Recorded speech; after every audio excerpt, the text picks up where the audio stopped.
Olá, bem-vindas e bem-vindos ao nosso Deep Dive. Hoje a gente mergulha num séculos bem agitados na Europa, do 15 ao 18, olhando as fontes que a gente recebeu. Isso aí. O material é vasto, vai desde a reforma religiosa, que deu aquela balançada na igreja, até as revoluções inglesa e francesa, que, viraram o jogo do poder político de cabeça para baixo. Exato. E essas fontes, elas nos fazem pensar, né? Como é que estruturas de poder que pareciam, assim, imutáveis, foram desafiadas e muitas vezes caíram mesmo. Certo. A nossa missão aqui, então, é pescar as ideias centrais, os momentos-chave que mostram como a Europa foi se redesenhando nesse período. Sabe? Da salvação pela fé até os direitos do cidadão. Legal. Então vamos começar por essa primeira grande ruptura, a religiosa. O material fala muito das críticas à igreja já lá no século XV, né? Abusos do clero, essas coisas. E aí na Alemanha, claro, surge o Martinho Lutero. Ele parece que bateu de frente mesmo com a venda de indulgências, que era tipo comprar o perdão, é isso? Basicamente isso. Uma prática que gerava muita revolta e Lutero defendia que, olha, a salvação vem só pela fé. Ponto. Não por comprar perdão, nem só pelo que a igreja dizia. E é livre interpretação da Bíblia também, né? Cada um poder ler e entender por si. Exatamente. Isso foi, muito revolucionário para a época. E, sabe, pegando carona nisso, veio João Calvino. Ele trouxe outra ideia, assim, bem forte. A da predestinação. Ah, predestinação, aquela ideia de que Deus já escolheu quem vai ser salvo. Isso. E o interessante nas fontes é ver como essa teologia meio sem querer acabou, sendo interpretada por alguns como uma validação do sucesso material. Tipo, se você prospera, é um sinal da graça divina. Entendi. Quase uma bênção para o trabalho e para o acúmulo, né? Talvez ajudando a criar uma mentalidade mais capitalista. É uma leitura possível, sim. Sem dúvida influenciou mentalidades nesse sentido. Mas e a Inglaterra? Enquanto isso rolava no continente, as fontes mostram uma briga diferente lá, né? Mais focada no rei contra o parlamento. Sim, essa tensão já era antiga por lá. Desde a Magna Carta, século XIII, já tinha aquela coisa de limitar o poder do rei. Pois é. Mas parece que no século XVII, com a dinastia Stuart, querendo ser absolutista, governar por direito divino, sem dar satisfação para ninguém, aí o caldo entornou. Exatamente. O Carlos I chegou a dissolver o parlamento. E isso levou direto para a Guerra Civil, a Revolução Puritana, em 1642. E aí que entra o Oliver Cromwell, né? Uma coisa que achei bem interessante nas fontes foi o tal exército de novo tipo dele. Promover soldado por mérito, não por ser nobre. Sim. Isso parece uma quebra gigantesca com a lógica da época. E pensar que acabou com o rei sendo decapitado, uau. Foi um choque, sem dúvida.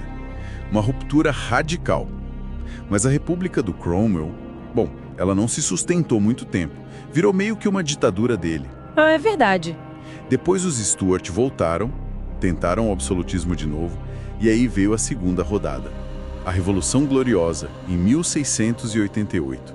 O ponto-chave que as fontes destacam é que dessa vez, olha só, derrubaram o rei Jaime II sem guerra civil, sem sangue. Ah, gloriosa por isso, então. Exato. E aí, colocaram quem no lugar? Guilherme de Orange e a Maria Stuart, mas com uma condição, e essa foi crucial: assinar a Bill of Rights, a Declaração de Direitos, em 1689. E o que essa declaração dizia de tão importante? O que mudou na prática? Os primeiros princípios são liberdade de expressão e de culto, além do direito de cada cidadão reunir-se em pacífico e assinar petições contra o governo. O Senado proibiu, além disso, a apropriação injusta de terras e votos. E todos os cidadãos não teriam a liberdade de escolha.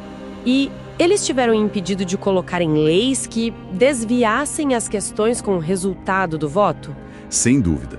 O parlamento se tornou arbitrário nessa instância.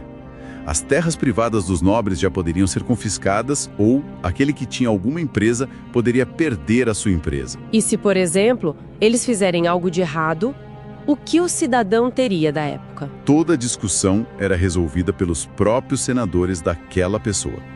Isso dava garantia que a corte muitas vezes não conheceria o tribunal. E as Forças Armadas, elas poderiam ter um controle sobre esses poderes? Também não. As Forças Armadas não estavam controladas pelo parlamento, mas sim pelo rei.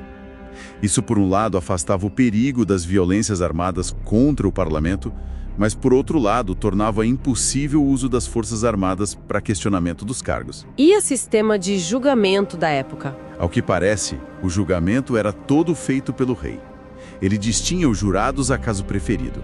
E o crime era completamente opinado pelo rei. Esse tribunal parece ser um instrumento de muito poder que isso adiante do rei. Sem dúvida. O iluminador contratou ali um sistema de julgamento completamente ligado ao seu domínio. E esse tipo de tribunal, ele tinha alguma forma de controle? Não. Esse tipo de tribunal não tinha nenhuma presença de terceiros no julgamento. Nem o período de julgamento era certo para todos. Toda a situação depende do rei para decidir como se dá esse julgamento. Exatamente. E isso estava controlado por algo? Não. Não estava controlado por nada. Era apenas o poder do rei e tudo que o tribunal resolvesse já era por lei. Entendi.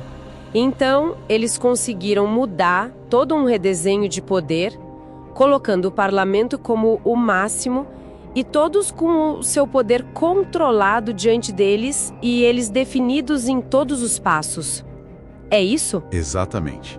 Isso evitou muitas guerras na Inglaterra até o século XVIII, já com uma história de poder parlamentar consagrada, mas até esse século ainda teria um momento de crise política com os parlamentaristas batalhando contra os reis. Isso porque, até então, eles tinham um rei autoritário que controlava os poderes, numa posição de muito poder e de importância. Olha, ela basicamente deixou preto no branco. Quem manda de verdade é o parlamento. O rei não podia mais criar lei, suspender lei, cobrar imposto, nada disso sem o aval do parlamento. Garantiu eleições livres, liberdade para deputado falar lá dentro. Foi, assim, o passo definitivo para a monarquia constitucional na Inglaterra. Bem antes da França, aliás. Falando na França, nossa, as fontes pintam um cenário bem pesado antes de 1789. Dívida lá no teto, imposto que só caía em cima de um grupo. Exato. E a sociedade dividida naqueles 3 estados, né?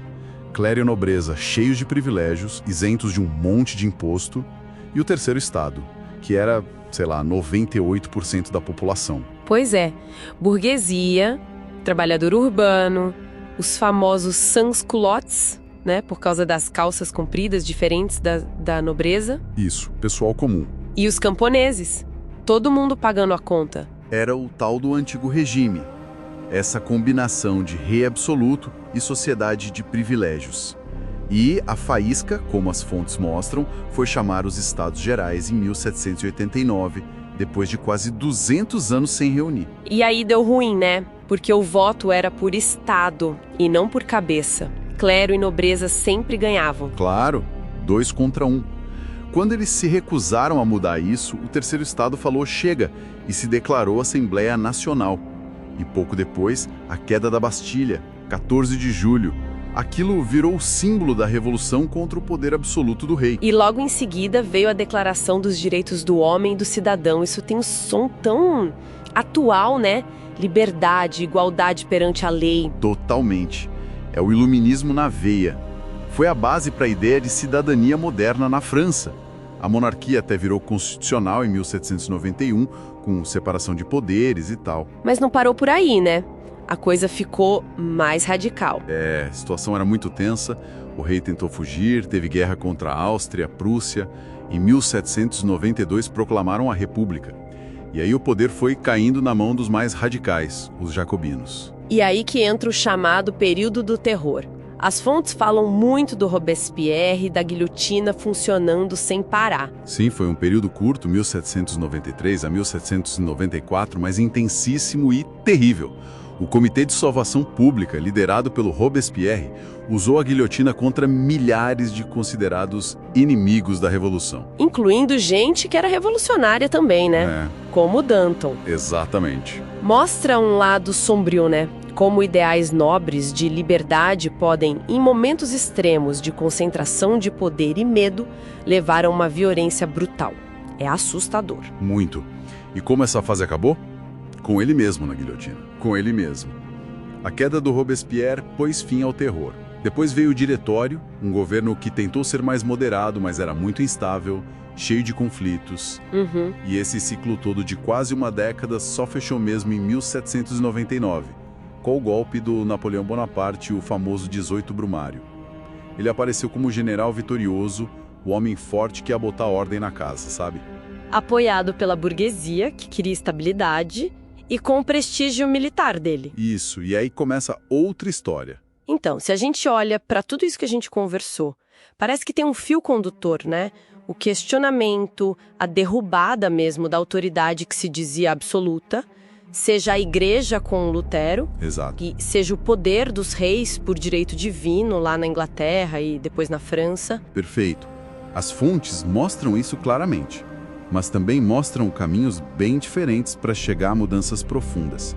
A Inglaterra, por exemplo, foi construindo a monarquia parlamentar num processo mais longo, mais gradual, que culminou numa revolução sem sangue em 1688. É verdade. Já a França passou por uma convulsão social gigantesca, muito violenta, para conseguir derrubar o antigo regime de uma vez por todas. Mas os dois processos, à sua maneira, foram essenciais para formar as ideias que a gente tem hoje sobre governo, sobre representação, direitos individuais. Com certeza, fundamentais. Fica então aquela reflexão final, né? Essas ideias todas, soberania popular, direitos do cidadão, a necessidade de limitar o poder que nasceram dessas lutas todas há séculos, como é que elas continuam vivas hoje? Sendo interpretadas, defendidas ou até mesmo atacadas, né? Em tantos lugares do mundo. Pois é. É algo que não saiu de moda, continua sendo a grande questão em muitos lugares, algo para a gente continuar pensando sem dúvida.